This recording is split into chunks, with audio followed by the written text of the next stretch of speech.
What's up guys, how are you all doing? I hope you all are having a great day, and if not, then I hope that I can actually change that. We shall be talking about the widely discussed topic, why Homecoming sucks as a Spider-Man movie. I'm pretty sure that I've talked with you guys regarding this in the comment section, if I remember correctly. And there were lots of arguments. I'm not saying the hostile type of arguments, but just friendly arguments and disagreements.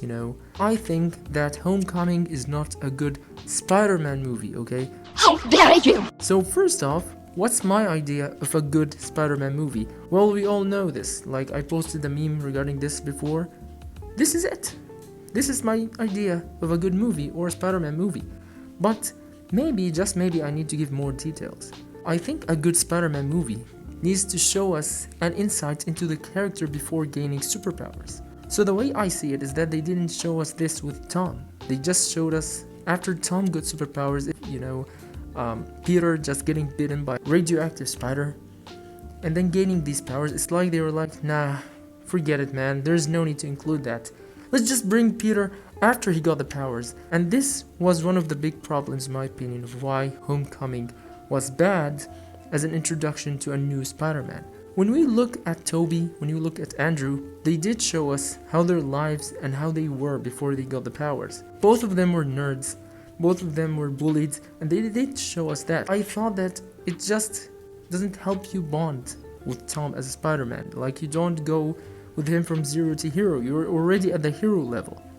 Yet, you already see things that can actually make you feel like it's just a cliche superhero movie, like, hey, I have powers, look at that. Another thing is that people keep saying that it sucked as a movie because you saw lots of times that Iron Man would save him. And based on one of you guys, Iron Man did not appear more than 10 minutes in the whole movie. But in my opinion, I think that he appeared at key points where, let's say, Spider-Man was in this one ship scene. It was a big saving moment, but Peter failed at this. And Iron Man saved the ship. However, I have no problem with this. I have no problem with Peter looking up to Iron Man. After all, I'm always up for different adaptations of Spider-Man and my favorite characters. I don't mind this. It's about how they are being done that matters for me. But maybe, just maybe, the fact that they actually showed that he as Spider-Man was looking up so much to Iron Man that he, in the next movie, was thinking about becoming the next Iron Man.